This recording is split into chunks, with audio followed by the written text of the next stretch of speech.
please welcome Jen. Thank you, thanks so much, Vivian. Good morning, everybody.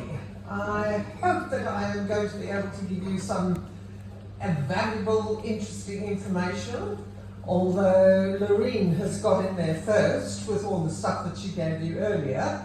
Look at her at the back. But she has given me some lovely stuff to go with and to introduce you to various things. Now, what I've got up here on the screen is the start of a PowerPoint program that I made up, I think about a year ago, along the lines of if you are going out anywhere, to a Probus Club or a Rotary or anything like that. In other words, if you're going to introduce U3A to people who know nothing about it, and let's face it, I don't know how many times people have said to me when I've talked about U3A, oh, what's U3A? They don't know at all. But anyway, just bear with me, and I haven't got a flick here. So, that's the first slide, which I think is still accurate, is it, David? 64 U3As and over 30,000.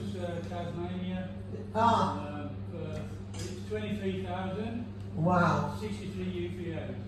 Oh, okay. Well, it's around that. Anyhow, if you don't, one of the things about this particular little PowerPoint program was that I created it in order for anybody to use.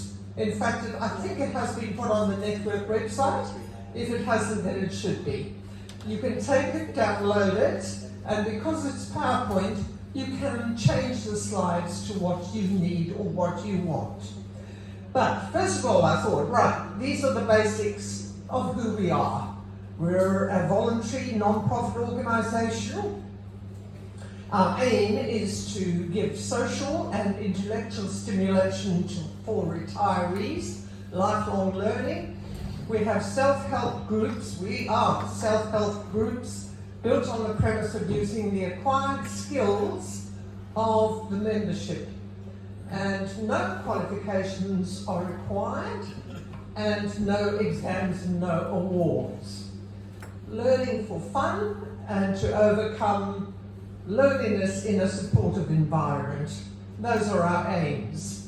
One of the interesting things was, I remember reading a paper recently, or a year or so ago, about a Martin Brigstock who has done a survey. He's an academic, he's written 4 books and many papers, and he joined U3A when he retired, and he became fascinated with the facts of how U3A does support and grow a healthy environment for its members. And I'll show you another slide a little later, but let's just go through this as though you were using this to explain to some people who have no understanding of what U3A is. Picture's always good. Showing people and people actively doing things. And here, just a little bit of an explanation. U3A is a worldwide movement, began in France in 1973. They offer lectures, concerts, and other cultural activities. It was open to retirees. That's the little connection about how it started. A lot of people are saying, right, we don't need to know all of that now, let's just move on and call us U3A. No, but these are the important facts on which it was based. No qualifications were required, no awards given. And in 1981, this became extremely, it took off like wildfire in the 70s, right across Europe. Retirees wanted something interesting and stimulating to do, and the U3As were starting to provide that. Now, when the whole idea moved across to England, it developed a little bit further than that. And, oh, thank you. Up and down. Thank you. Trying to remember which way it is. And anyway, the British model was introduced to Melbourne in 1984. And the British model does away with reliance on universities. The whole structure of U3A became teaching and learning by the members themselves. They were the teachers as well as the pupils, as we have it now today. These are a few facts about U3As in Australia.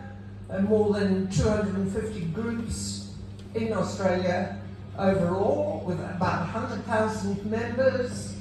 Each group is run by a management committee, and course leaders are drawn from the membership.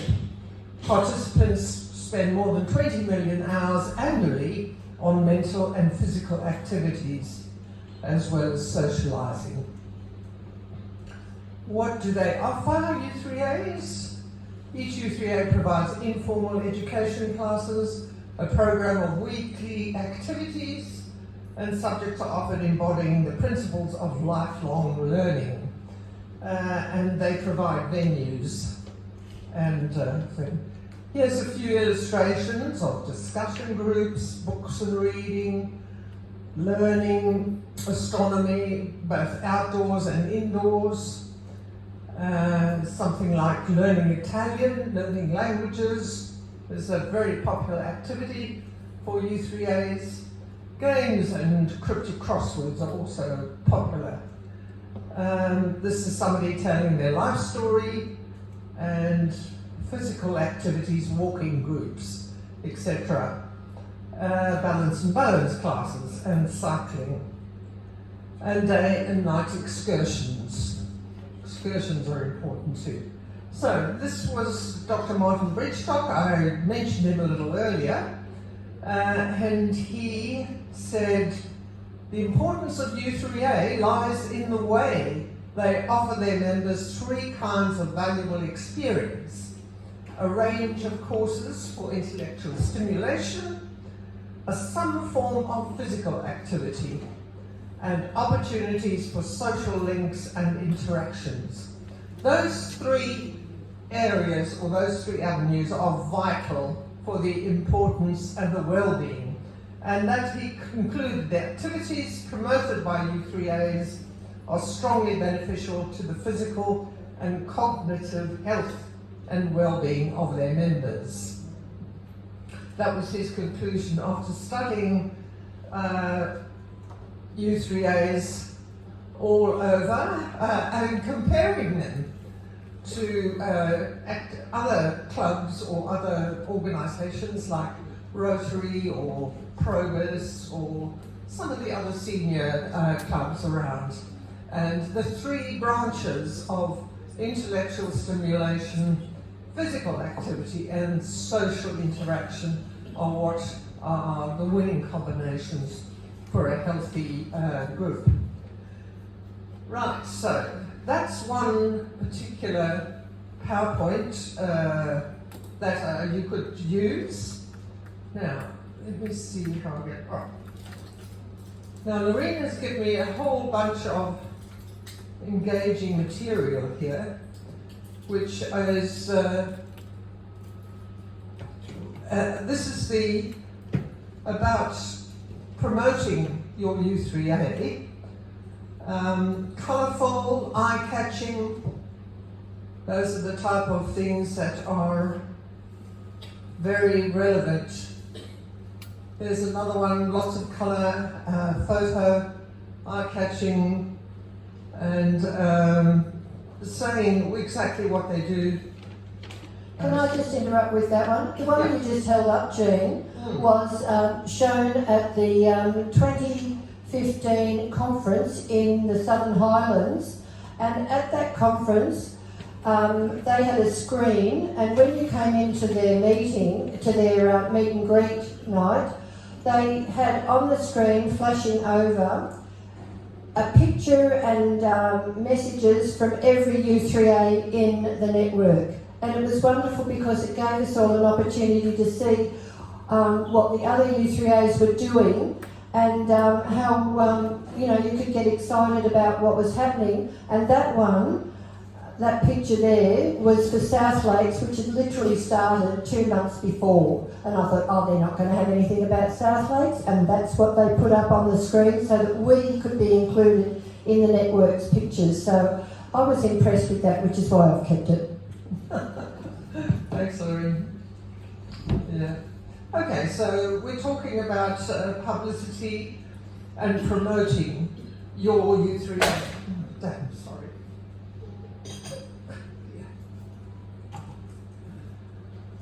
Of course,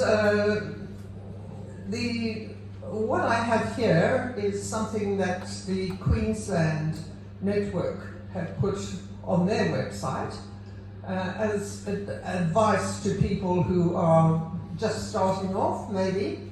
A lot of you, of course, are well past that. And from what I could gather this morning, you're very much into your own U3As and engaged in your communities. But no U3A can exist without members, so the first step is to engage your community. And surprisingly, there will be people out there who've never heard of U3A. So we talked about that. Members are the lifeblood of any U3A, which means publicity in some form will be necessary to inform prospective members of your organisation. Now, one of the first things they highlight are newsletters. Now, I'm sure you all have a newsletter of some kind, whether you have it quarterly or monthly or even weekly, some people do, but it fosters a sense of belonging to your U3A. So it's important that each edition be distributed to all members and with additional copies, hard copies, placed at certain strategic locations through your local community. That now probably has been superseded by your websites. And I think most U3As nowadays have a website, and I'm sure that's where your newsletters land up, is on the website, so that people can... Yes, we're going to the next one.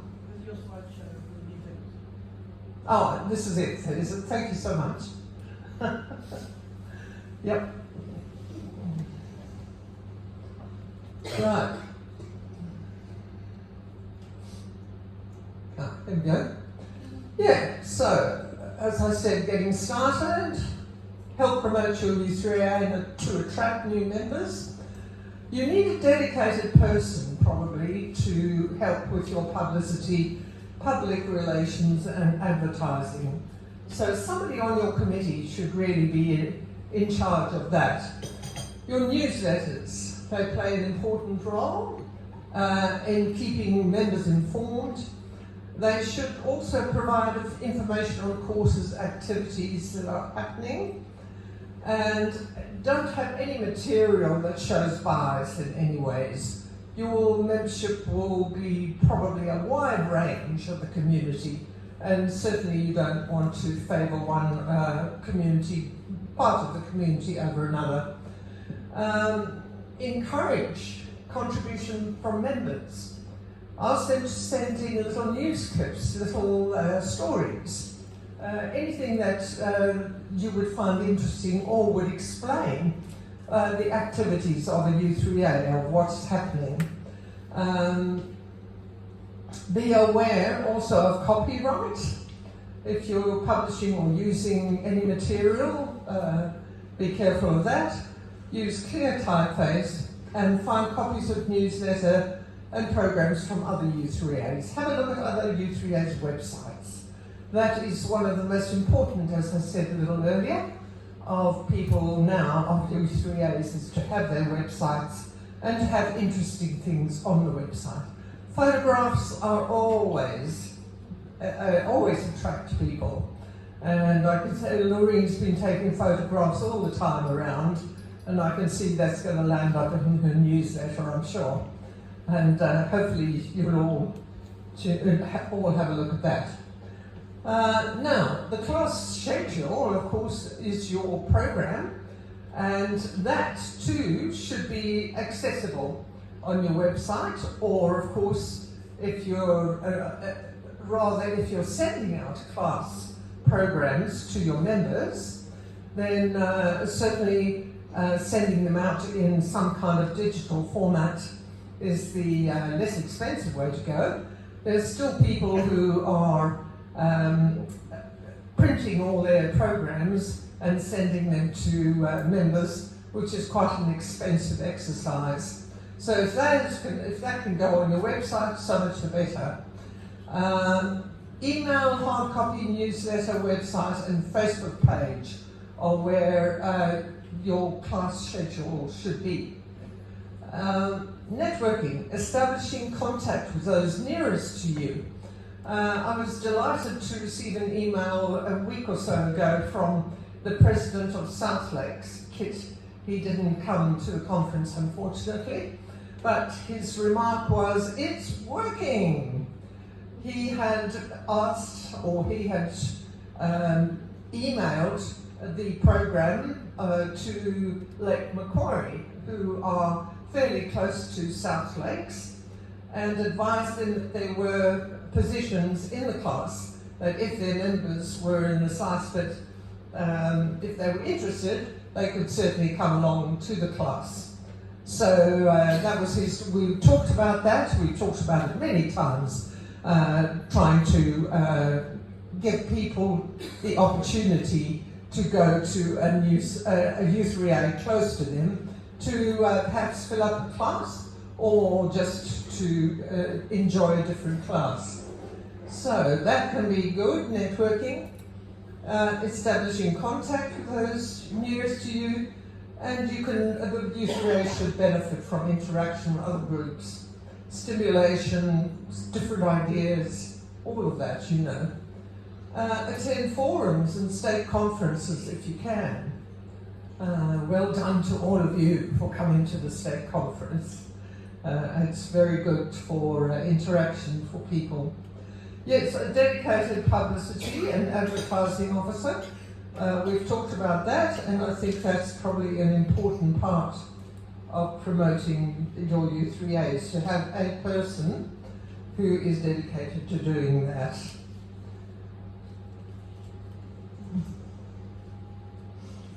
Yeah, and I talked about websites.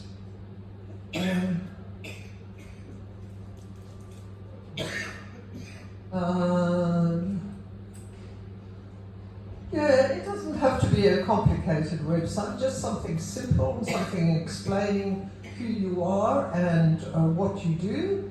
It's also a lot of people who haven't joined the U3A yet, but are interested. Sometimes it's not necessary to even get them full contact details, but just to point them to a U3A nearby and tell them to have a look at the website. And so that's a real good opportunity for you to advertise who you are and what you do to the outside world. Social media, gosh, aren't we in that age where everything happens with social media? And there are quite a few U3As now who have Facebook pages. Has anybody here got a Facebook in their U3A? Oh, look at that. Yeah, that's great. And do you find that it attracts different members, or it's a useful tool for communication? Yes. Sometimes it's quicker than the website. Yeah. Because not everybody checks their Facebook, so they don't go to the website. Ah, very good. So, yes, we have a website and Facebook, and we put the information up on both or whatever. And we do find that sometimes, particularly if there's a change or something that we need to alert members to, they'll respond quicker to the Facebook post because they don't really go to the website that much. Yeah. Facebook is more the thing they have in their hand and they're looking at it all the time, every day. Great. Lorraine, somebody here behind you? Thank you. Thanks. Just a follow-up question to the person who's just spoken.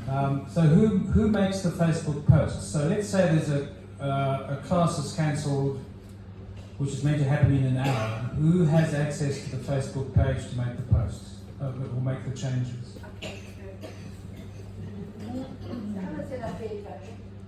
We have what we call, instead of a publicity officer, we have a communications team, which is 2 of us, and we do the website and Facebook, and we are the ones that have access to make the posts. You've been contacted to make a change? Yes, yeah. Now, I think you have access now as well. We have 2 other committee members who have access, but generally if there's anything like that it comes through us first. You know, if we're away, then somebody else can do it. Very good. Gosh, the way we're communicating these days, hasn't it changed from when I first joined U3A, which was in 2008? That's a long time ago. And certainly we hardly even used email then, but email now is a vital part of your U3As, I'm sure. Quick ways of alerting members perhaps is by email, but a little earlier I was listening to what Claire was saying, and she was talking about SMSs. So that's another way of quickly, and I see you nodding there, Claire. You use that as well? SMS? Yep. Who uses text like that to alert members? Right. Yep. We've got some people who don't have computers. Yes. So we SMS.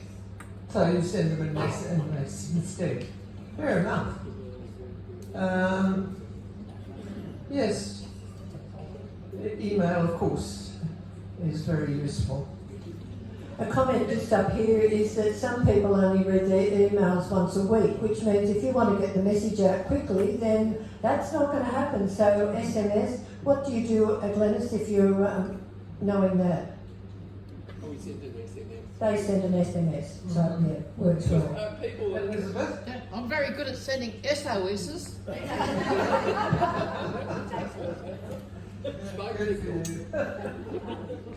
Anybody else an idea of communicating? Yes, at the back there.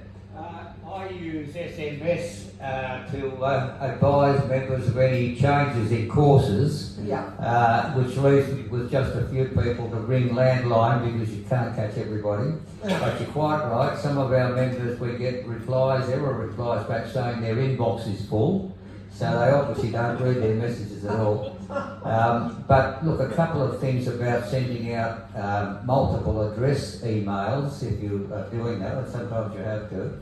There are problems with different service providers. As an example, when I sent out an email for our active members, I attached the program.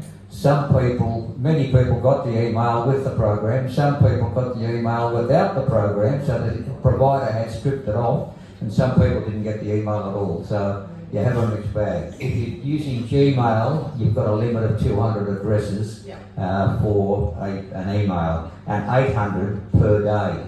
So anyway. Yes, there are some limitations, yes. Can I just make a comment on that? Oh, sorry. You walk down there and then back there and went, come on, girls. Sorry. I don't know who was speaking there a moment ago. Yeah, we send our newsletter out. We have it on the website, and we also send it via email to every member.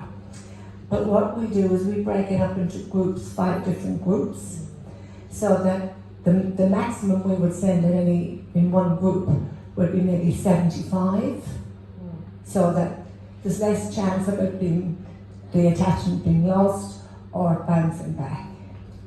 Just a little tip.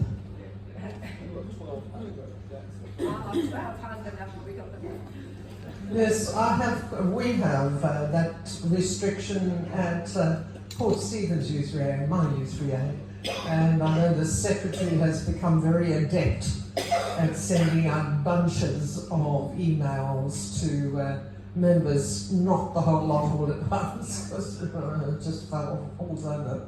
Yes. Problem which I'm quite certain wouldn't exist with Member Wizard or any of the other membership-based platforms for sending group emails. But what we've done is we've introduced a buddy system because there are still quite a few, probably a dozen of our members who don't use email, and so we've just allocated someone within their class to be their buddy.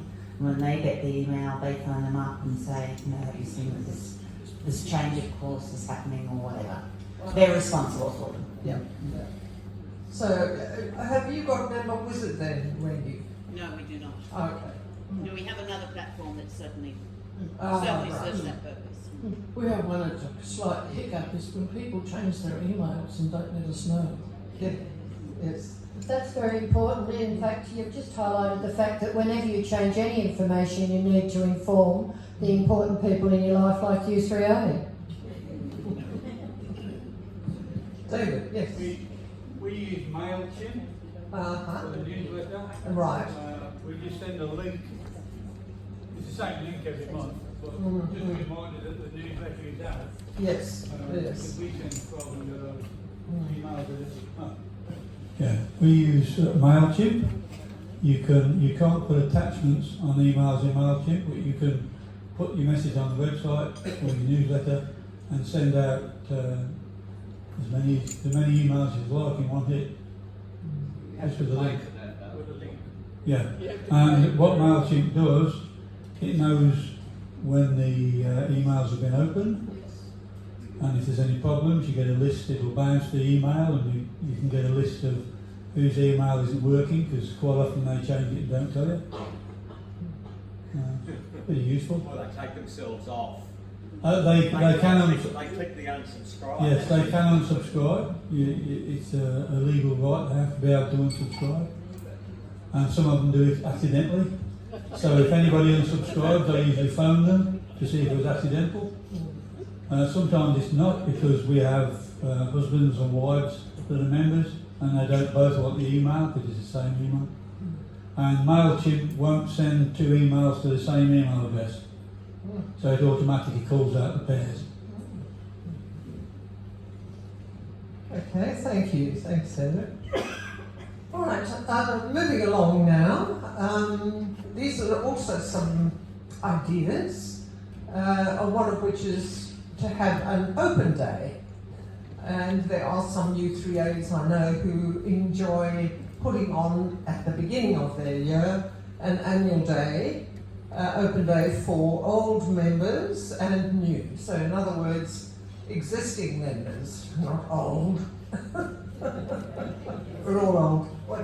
Jean, a great thing about open days is you just highlighting at the beginning of the year. Shoalhaven City held one in Seniors Week. And so they had an absolutely brilliant, I know, pardon? Shellharbour, sorry, what? Shellharbour City, what did I say? Sorry, mixed it up, apologise to both of them. Yeah, Shellharbour City put on an open day which was brilliantly run, extremely well organised, and they invited the community to come and check them out. They got them involved in many activities, and how many members did you sign up? Was it 10 or more? As a result of it, on that particular day we signed up about 8, and then in the following week, I think we signed up about another 4 or 5 more. Very successful, and I was so impressed, which is why I had to tell you all about it. Thank you, Gordon. Yeah. Actually, before you go on, can I just add something else there too? One of the things that's been tickling in the back of my mind as a social gathering is anniversary day. When your U3A celebrates its birthday, it doesn't have to be a big one, but you can turn that into an annual event. Yes, in fact, East Lakes unfortunately had to go a little early today, but I attended their 25th anniversary about a month ago, and it was a ball. It was so joyful and happy, and they've got different little tables out on their classes, and of course they're one of the U3As who are very much into their music. So they had a band and orchestra playing who are their members, and they played on and off most of the day. So it was just such fun, such celebratory atmosphere, and they've got a very strong membership feeling, East Lakes, and this was great. And Wendy, of course, you're nodding at the background there. Lake Macquarie, you had a lovely anniversary thing too. Yeah, we had our 30th last year, but commenting on East Lakes, what we commented up afterwards was that sense of community that they have, and I think that's engendered by the fact that they have their own venue. They've got their own hall that's theirs, and they make it theirs. It's and their own home. Yeah, yes, fabulous. Yeah, good. Yeah, they're one of the lucky ones that do have that. But Lake Macquarie, I mean, the committee got so involved with Lake Macquarie as well. Well, you're all dressed up as belly dancers. It was great fun. Yeah. So just enjoy your U3A and celebrate your anniversaries. It doesn't have to be a major one, even a minor one, just a nice idea of celebration. And let me know so I can put it in our newsletter, please. That's right. Right. Media interviews, radio and TV. TV, a bit tricky these days. Quite hard to get onto TV for some kind of promotional or story or whatever. But radio, local radios, I know I'm always interested in having somebody come along and chat. And it's a perfect opportunity to talk about your U3A and what you're doing and or who your members are, and it's a great boost for your membership and everything if you can.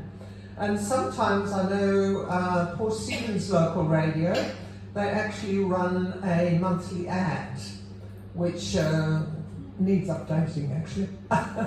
But things like that, they are always looking for material, I think, local radios anyway.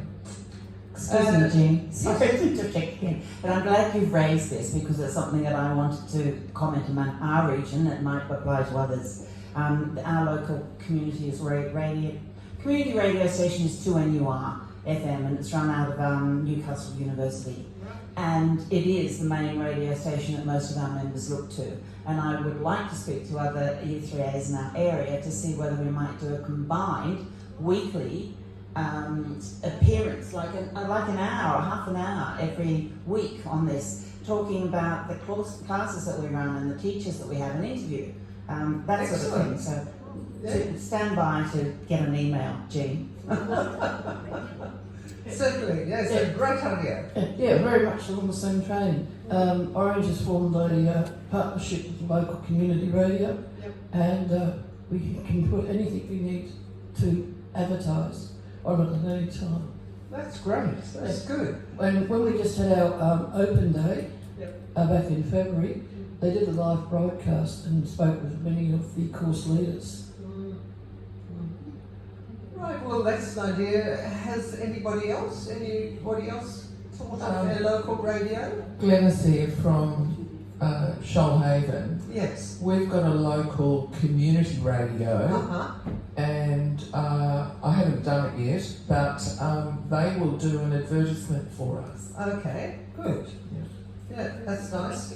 Also, being interviewed by one of their broadcasters is also quite a good idea because that's an exchange of information between you. But an advertisement is a great idea. Yes, Anne. Way over here, Lorraine. Oh, I'm coming. She will give it to me. She can have this one. Okay. I have done radio interviews with the local ABC radio, but also if you're really not into public speaking or even being interviewed, our local commercial one, you go into their website and you just fill in if you've got an event coming up. You can do it via the computer, and I don't know if other radio stations do that, but they probably do, where you don't have to talk to anybody, you just fill in what's happening and when it is and that sort of thing, and they put a lot of those local stations have what's on during the week, and that's where it will come up. So that's another option. Great idea. Yeah. Yes, of course, Michelle. I believe our community radio is offering a course on how to be an announcer. So, if you're, talk to your guys and they can train you how to be an announcer and do your own advertising. Okay, gosh, lots of ideas around that coming up. That's great. Now, here we go, and carrying on in that vein, public engagements. Someone in your U3A who's available to speak at other clubs or organisations. As I mentioned earlier, the PowerPoint that I put together is perhaps a useful tool to take and talk to Probist clubs or Rotary clubs or any of them. And being a PowerPoint program, it's easy to change it and make it for your own U3A. In fact, one U3A has taken it and changed quite a bit of it to make it their own. So have a thought about it. I can certainly send it to anybody who's interested. Yes, so public engagement, someone who's not afraid to stand up and talk, and also invite other organisations to your U3A to come and talk and find out about them. And lastly, use the logo. As we were saying, there's a lot of advertising here that people are using, which is wonderful, but this one, for instance, it may very well have the own, this is Wollongong. Now, I'm not particularly pointing out or pointing the finger, but nowhere is there the logo, whereas this one, Bankman's Bay, is gotten neatly tucked into the corner here, and the same on the other side. It is important because we want people to recognise that, oh yes, that means that there's a U3A there. So that logo is an important one to use.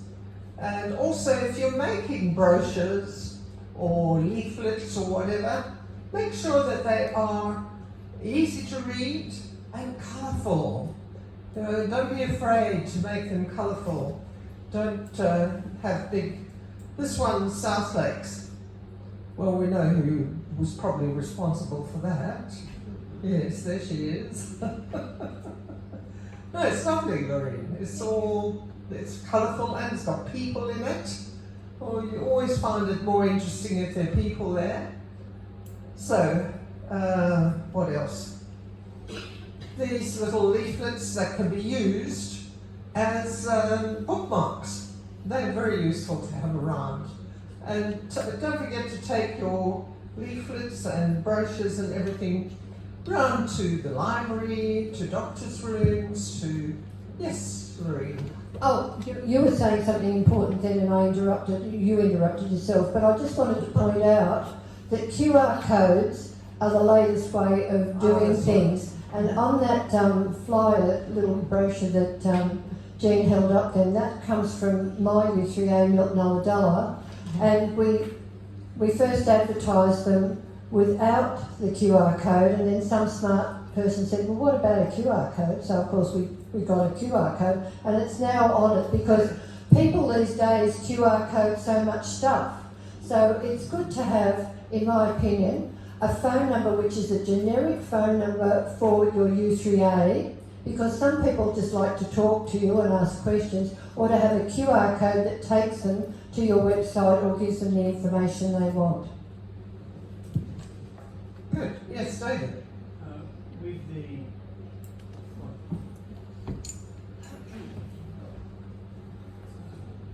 With the use of the logo, the important bit is the U3 and the A. The text above it and below that you can change to suit your U3A, obviously. So ours will say Nepean Blue Mountains at the top, Bluff-Learn at the bottom. It's the yellow blue squares that's the train, if you like.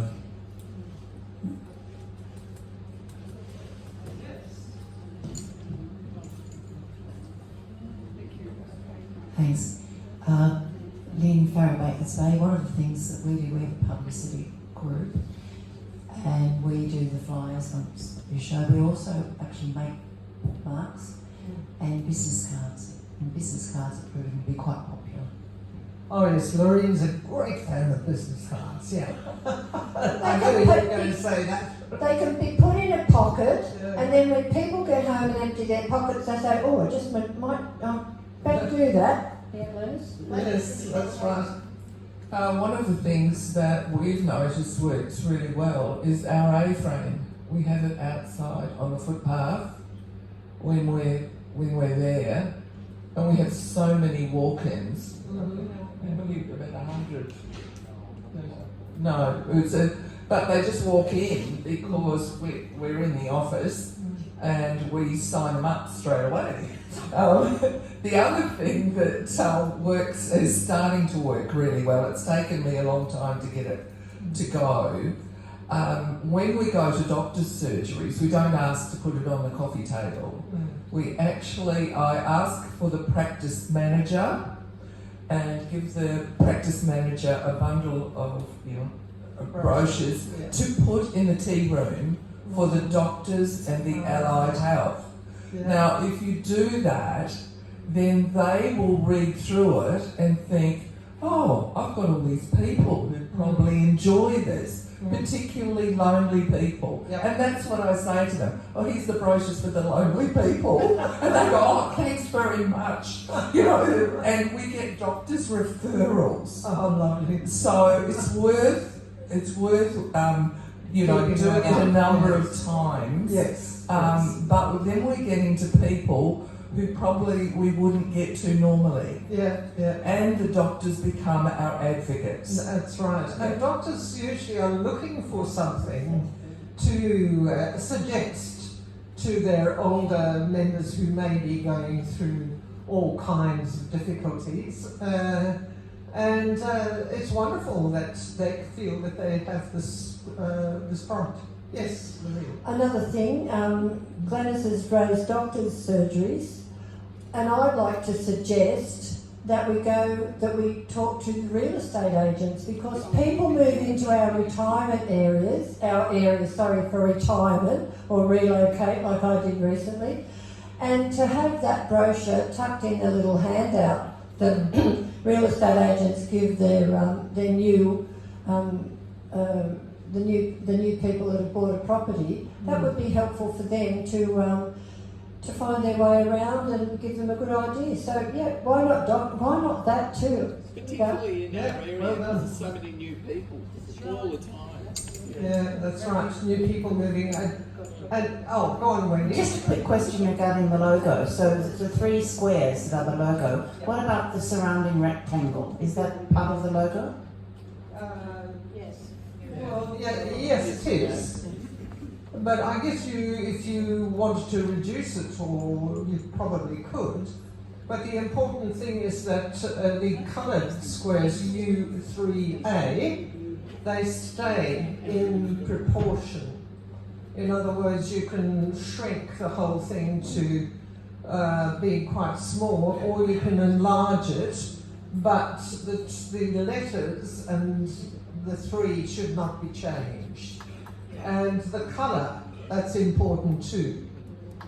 Those are the colours. Jean, one of the things which we're doing here in Orange, we've been involved in a program that's run by Orange City Council, and they welcome new people to town, regardless of nationality or background. And Orange U3A has been invited to be part of that program. Oh wow, that sounds really good. The other thing as well, which we touched on yesterday a little bit, I think, was retirement villages. They are becoming the name of the game, is retirement villages. I know we moved into one last year. And they're always looking for things for the community. And so advertising your U3A through brochures or going to talk to them and all that is a great idea too. Anybody else? Well, I was going to raise something here. I recently attended an art of communication workshop, and I thought, I know how to communicate because we have all these wonderful ways of doing it. But what this particular program did is it actually focused our attention on what our audience is and how to engage them. And during the first session, we were building build your brand story. So we're a brand, we have a brand. So we've got to build the story so that people identify us instead of saying U3A, what's that? Which is what often is the result of saying, I went to U3A and had a great day today. So during that process, one of the tutors went on to ChatGPT. Now, if you haven't heard of it and you haven't used it, write it down, because I'm going to hand out a little piece that ChatGPT came out with, and we modified a fraction that you might find helpful to start your process of building a brand and connecting with your audience, your potential audience. Yes, thanks, Marie. Yeah, that would be good. All right, I more or less come to the end of my presentation, but I'm really interested to hear if anybody else wants to give us some ideas or remark on anything.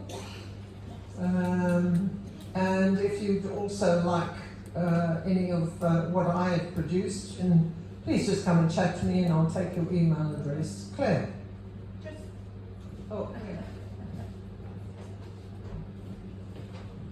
I know it probably sounds a bit old-fashioned, but we do all of those things, and when we get new members, we have a question at the bottom, how did you hear about us, and various boxes. And 95% of the time, it is word of mouth. Yeah, so that's... Yes, that's amazing. Talking about it. Yes. It's not the website, it's not Facebook, it's word of mouth. Word of mouth. Yes, I can understand that because that seems to generate, certainly when I was president of my Port Stephens U3A, people would come and who would want to join, and I would say to them, how did you hear about us? Oh, our friend comes here, so we thought, oh, we'd come and find out about it. So it's definitely word of mouth is the biggest contributor. So go and sell your U3A. Yes. Sorry to interrupt again, but just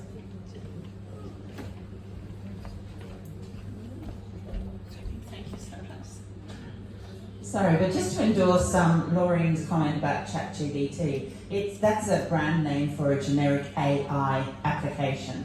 And just as an example of this, to write our cryptic crossword course the other day, I asked AI to write me a Shakespearean sonnet about cryptic crosswords. And 10 seconds later, I was produced this thing that if anyone would like to read it, it is just brilliant. So, yeah. Read it out. Upon the grid where words in silence dwell, a puzzle waits, both challenging and bright, with clues that twist and turn like magic spell. The soulless mind must dance with keen insight. Each cryptic hint a riddle cloaked in grace, with double meanings lurking in the shade. To grasp the truth within this clever space is to unlock the secrets deftly laid. Through anagrams and homophones we tread, as letters shift and blend within our sight. In trials of wit our minds are gently led to find the light amidst the shadows fight. So let us pen our thoughts, win challenge bold, for in this game the world we shall unfold.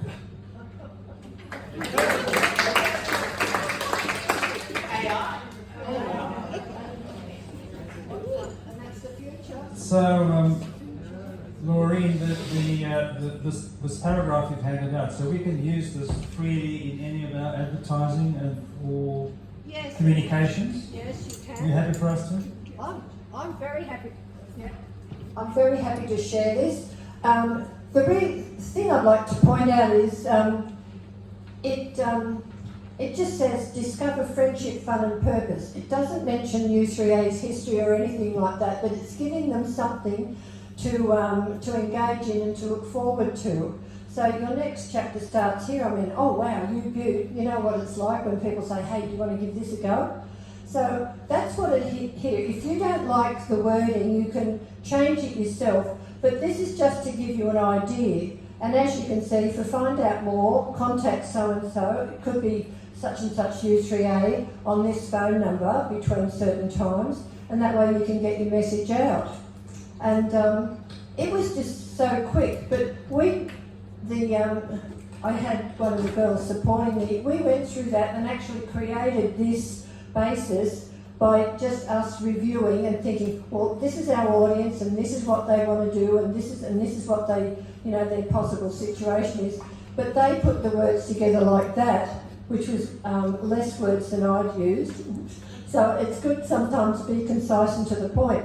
And what you've got up on your banner up there, open a door. Well, which door am I opening? Hey, come on, open a door to learning, fun and friendship. I mean, simple things that can engage people's attention. Another one is a rhetorical question. What are you doing now? Well, I don't know. So ask a question of people. Think of something simple that will get them thinking and getting excited about what's next, what they can, what could be, where they could go, or what they could be led to, or what could it lead to. So this is what advertising and sharing does. And this workshop I did was totally brilliant because they put they choose a group and say, well, what do you want to talk about? And I said, men not joining U3A. Whoa, you should have seen all the stuff that came out on that one. But if you want, I'll put it together and I'll share it with you because it does highlight certain things that we've never thought of. And I didn't think of doing that. What? So it really did highlight certain areas that we probably hadn't thought of or investigated, or tracks that we hadn't walked down. So it's definitely worth getting involved in these exercises because you're always going to learn something.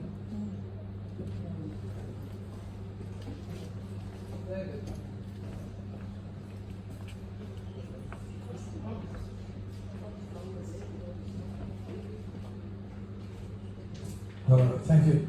What Claire was saying about how did you hear about U3A 95% by word of mouth? It struck me that not only you and me talking to each other, but the other way of communicating by word of mouth is that radio that Jean mentioned. By talking, they're going to talk to their audience by word of mouth. And the second one is what David was talking about yesterday. Talk to your local MPs. That's word of mouth. They have that position of to be able to communicate further within the community. So yes, word of mouth, but expand the definition of what that means. It's radio and whatever. No, I'm not saying you, I'm just my comment. The other thing is, after word of mouth, well, have a brochure or a flyer. Let your members have access to walk into a cafe with a brochure in their back pocket, and if somebody starts to, well, here you go. Anyway, thank you. Anybody else? A little bit early for lunch. I'm sure Lydia's got it under control. But meanwhile, I'm very happy to. Can we all thank Jean very much?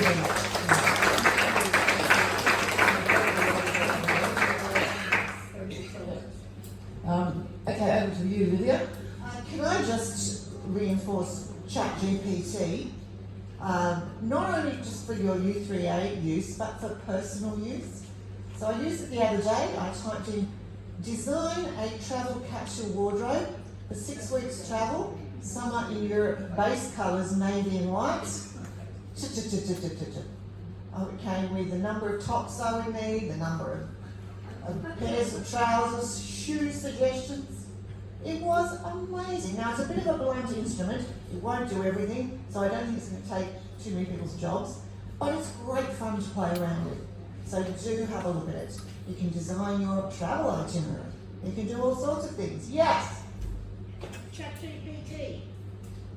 Be wary. So anything that you put into ChatGPT is available for the world to use. ChatGPT has no privacy settings and has no protection on it. Copilot is the new AI brought out by Microsoft. If you use Microsoft, Copilot is coming up and trying to take over what you're doing all the time. If you're going to be putting any personal information in there, use Copilot, not ChatGPT. ChatGPT is wonderful, but it's absolutely open to the world. And many people have been caught out. In fact, one man in Canberra recently had just won a contract with the Defence Department for a what is it? The whole things that they a drone. He won a contract for a drone. He created a little bit of advertising material from ChatGPT about this. He got a phone call 30 minutes later saying his contract was cancelled because Russia had already downloaded that and had tracked it back through his computer to get his plans. So, as a very timely warning, with every new technological advance, we tend to get corruption. So, which goes back to, are we naturally good or bad? We tend to mess everything up. It is great fun to use, but let ChatGPT be a tool for you, not your master, and don't put any personal information on it. I'm quite happy for anybody in Russia to look at my travel capsule wardrobe. But that's the kind of thing you have to think about. Am I happy for someone else to read this? Because that's how ChatGPT works. Any artificial intelligence program is tapping into any body of knowledge out in the world. Don't rely on it too for finding out facts. It's far better to go through normal internet services for that. But for fun stuff, it really is.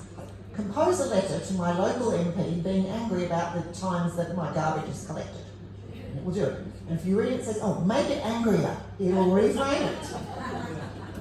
So it is good fun to use. Can I also, just adding to what Jean has said, it is a great idea to find out who on your local council is your officer for seniors or ageing and disability, and get to know them.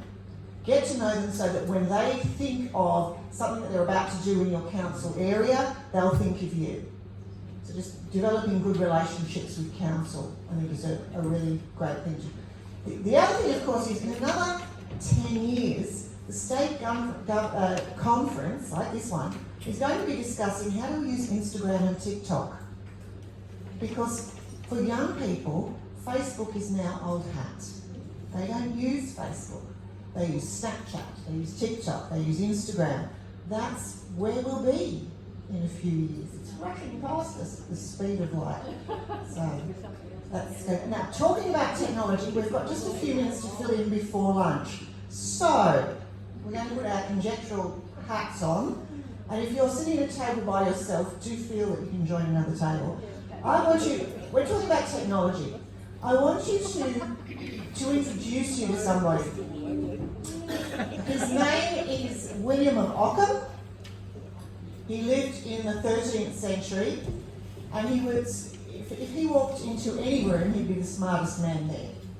Okay, he was a theologian, a cleric, an author, a philosopher. If you've ever heard of Occam's razor, it's the philosophical idea that in any problem, the solution which takes the fewest and most simple steps is probably the right one.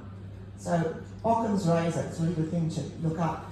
So he is a smart fella at the forefront of medieval philosophical thinking.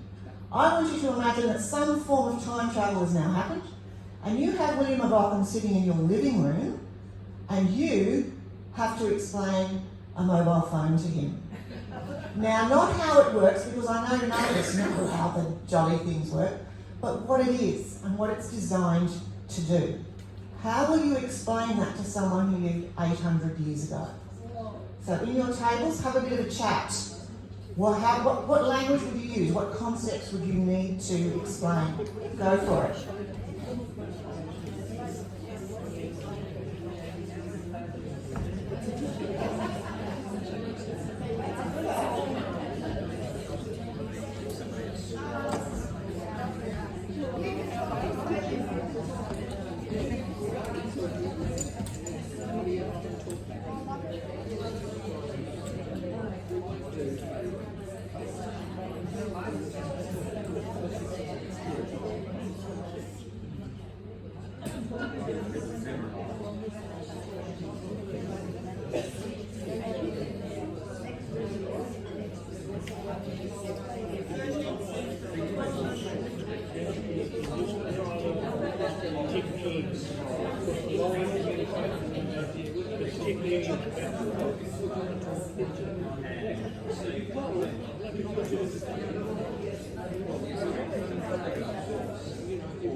Okay, so Michelle's got the microphone. Would any table like to be brave enough to volunteer and tell us how we would do that?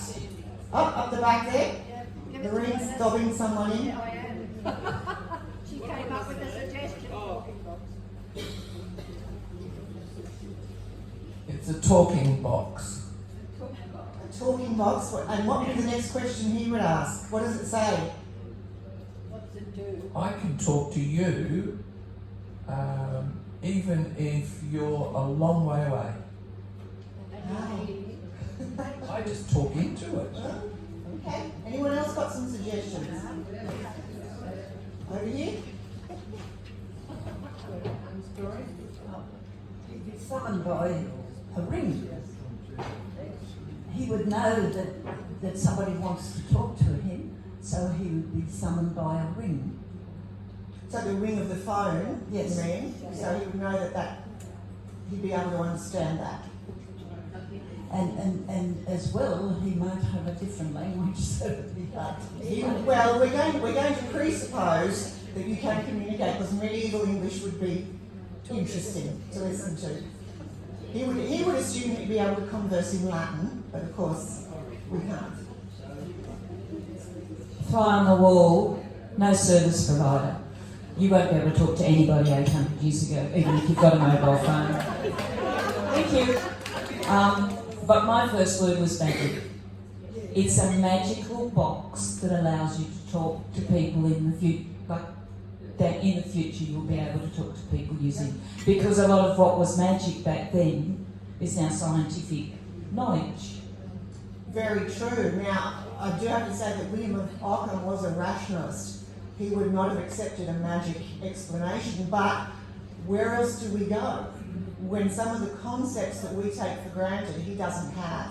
Heather, did you want to try something? Yes, well, because of they, as you say, with our science is their magic, but the question marks were always the devil's work and so on, whereas anything that was unknown was probably good and therefore God's work. So it'd have to be God's magic rather than just A really interesting collision of categories. Okay. Anybody else before we go on? Okay. One of the things that we tend to do, and I'm sure present company accepted, one of the things we tend to do though is to assume that people in the past were less intelligent than us. It's a kind of chronological snobbery. We tend to think that people back then, well, they just didn't understand this. And it's not that they didn't understand, it's just that we have different categories for thinking. Over on this table here, I was really interested when they said, well, wait a minute, we can't talk about electricity because William doesn't have a category for electricity. Of course, he'd know about lightning, but we've got a whole different way of using electricity. So it's not that William is less intelligent than us. In fact, some of the categories he has, we don't understand because our cultural worldview has moved on. I often get annoyed when people say, well, aliens must have built the pyramids because how could those ancient people have done that? Excuse me? Chronological snobbery. But it's interesting to think, well, how do we know what we know? We have developed, our brains are like filing cabinets in which there are all these little categorised files. When we come across new information, our first instinct is to say, what file does this belong to in my mind? And if I can categorise it, I'll pop it in that file. We have files for things like telecommunications, for electricity, for digital technology. Some of us struggle with the category for artificial intelligence, but we're getting there. William's files would be completely different. Not worse, not better, just really different. And sometimes it's so useful to look back into the past because it tells us a lot about who we are now. The time that we've travelled through and how we've changed. So that's another kind of discussion question that I've used to try and get people thinking about, well, what do I just take for granted? What presuppositions do I make when I'm talking to different people in my own time? What have I come to just see as part of the landscape? So I think you all did really well. I was really interested in this table because they were really struggling hard to think, what categories can we use? And you have to step further and further back each time. So it's really... Now, I think we're just about at lunchtime. Oh, we're going to do a prize. Last lucky door prize. So I think you've all got your numbers on the back of your name tags.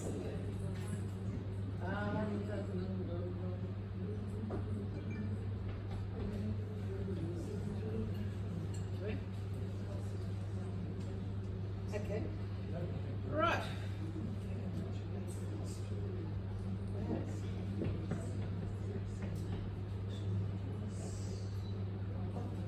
Yes.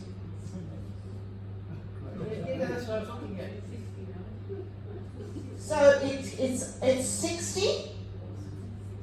60. Woohoo! We have a winner. When you said it could go up the other way, I thought 60 or 90. Yeah, well, I looked at this and I thought, aha, there's 9 there. Yeah. So it's 60. Great. Congratulations.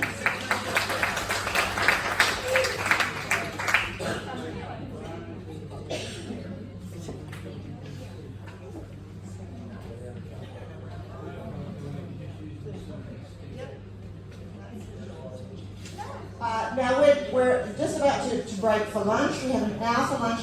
At 1:30, I am really looking forward to hearing our guest speaker this afternoon. Sue Field is just an expert in her field, looking at ageing and the law. So please enjoy your free time and we'll come back together after that. Is there something you wanted to add? Oh yes.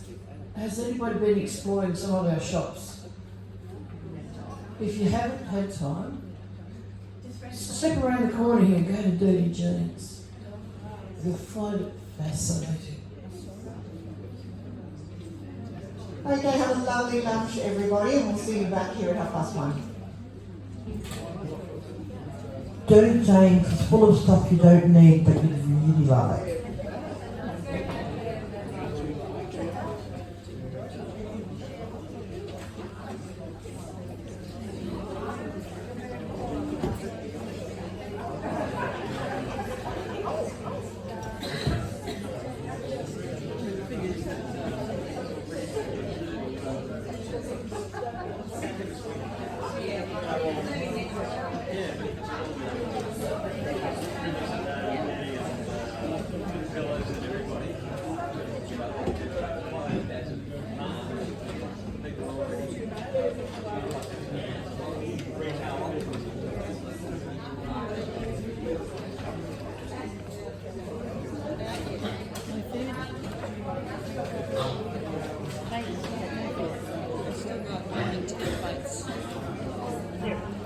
Sign of food?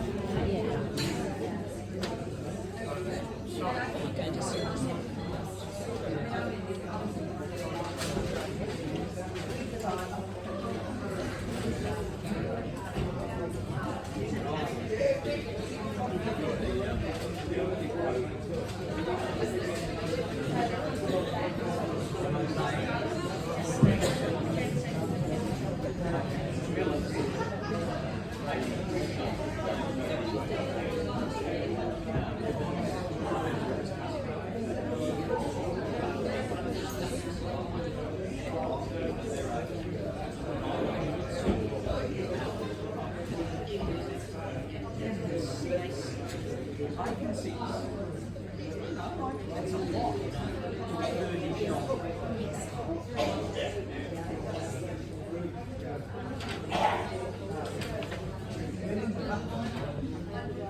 Back on, yeah. You had to put the phone back on. You've only got a 30-degree Celsius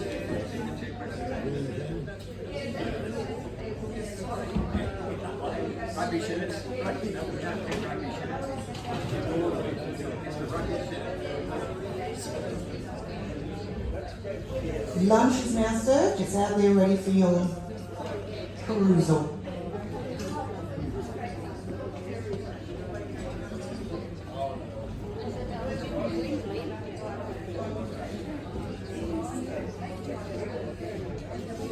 Oh my God, reputation back then, that was a bit of a shock.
got it filled up yesterday, didn't you?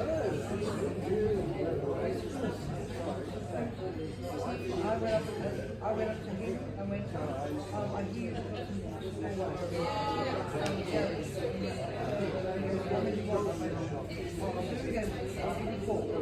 What's going on? I don't know.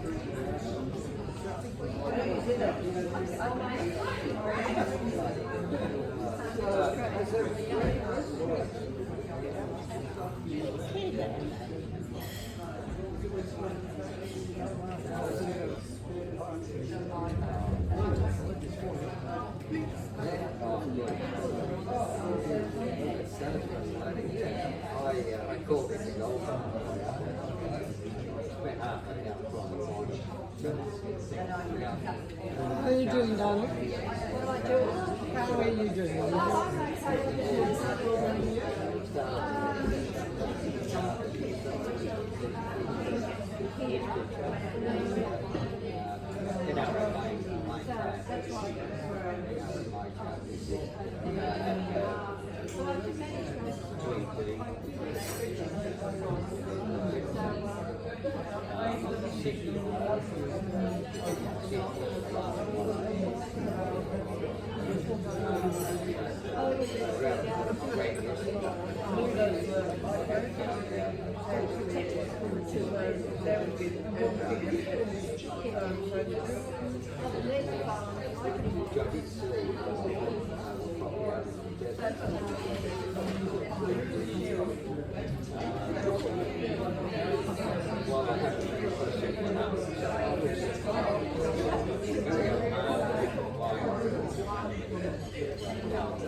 Last time I was in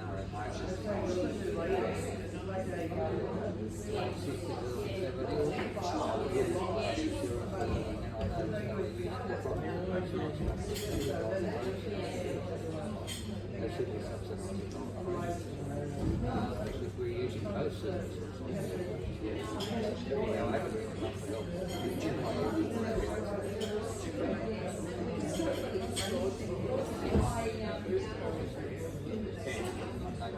As it turned out, I got the milk organised off there to 3%.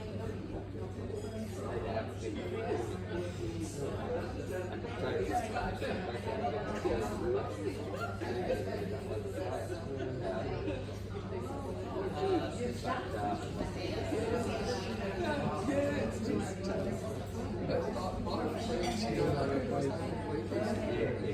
so that's good.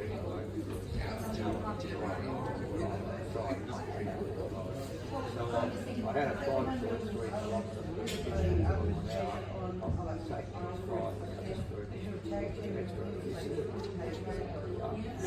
but it does mean I've got to do a bit more work to put more apps on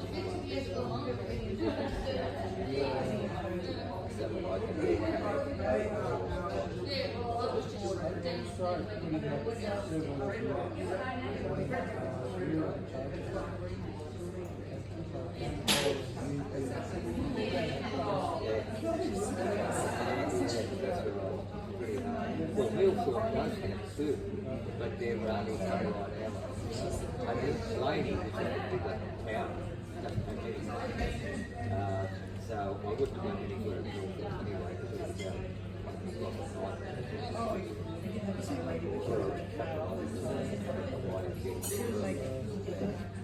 but anyway, so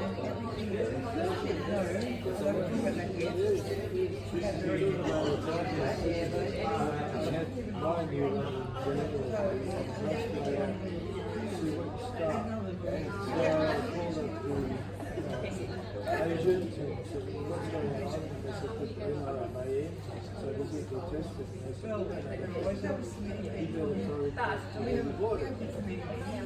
Well, okay, I'll phone agency that's not qualified to be able to work with it. It's 200 kilometres. So we'll send it to us.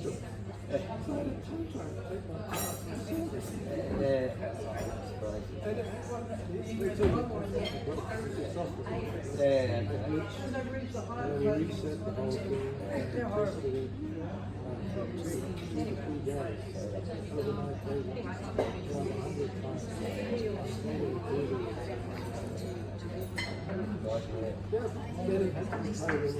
Yeah, that's right.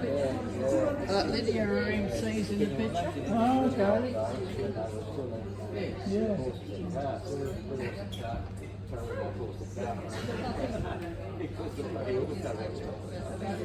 Although the horse is more critical. But I do like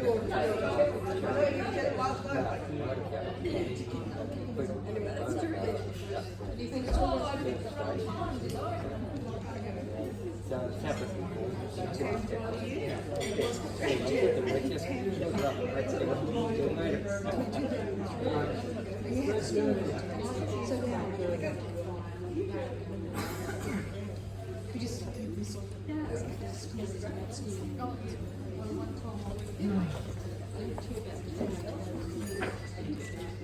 We just